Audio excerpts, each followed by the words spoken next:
What's up, family? Welcome to Ask the Mods, where we challenge you to stop playing and start pushing. This is my amazing wife, Iana. And this is the love of my life, Aise.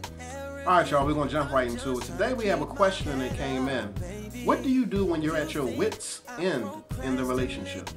When you find you and your spouse in two separate corners over a particular issue, something that's been existing in a relationship that has caused you all to go into your separate camps, and there's no resolution, what do you do?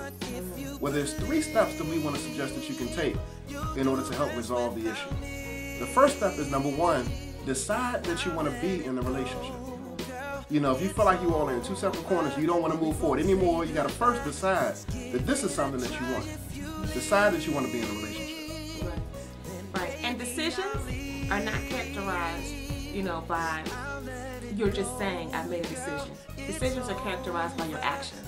So your actions should say, I'm in this, right? I'm for this, I'm with this, So that's how you know you've made a decision. Number 2, you want to take the first step and be vulnerable in that step. So when 2 people are in their different camps and you're over in your corner and they're in their corner, you got your dukes up, somebody got to come out the corner. It may not be, really fair that you got to do it. But is marriage about being fair? Is being in a committed relationship about being fair? No. If you have the insight, you need to use it. So be vulnerable, let your guard down, and take that first step. And what does that vulnerability look like? Of course it looks like taking the first step, but it also looks like really expressing how you feel about that particular issue. It means saying, baby, you hurt me, or it hurts when you say such and such to me, or it makes me feel a particular way when we're going through this. So really just bearing your soul and expressing how you feel. Some tears will probably fall down your face, and that's all good, but you got to be willing to bare your soul and be vulnerable, in that process. And then what we'll say too is that number 3, what you want to do is expect a response. Now, while you're being vulnerable, it might not come immediately.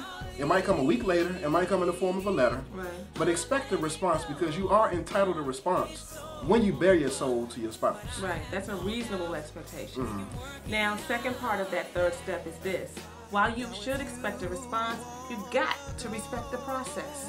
There is a process that happens in our lives, no matter what we're dealing with.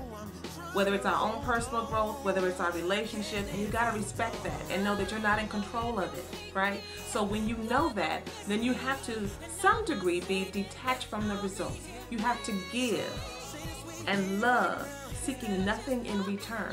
Now that's hard for folks who are in relationships to really internalize, but that's really the epitome of real growth. When we're doing and we're acting and we're moving because it's the right thing to do, because it's my responsibility, because it's me operating out of my most high self, right? And so when you do that, then you know that there's a process at hand. So we hope that those 3 steps have been helpful for you. Remember, it's hard. Somebody's got to do the work. Might as well be you. Stop playing and start pushing.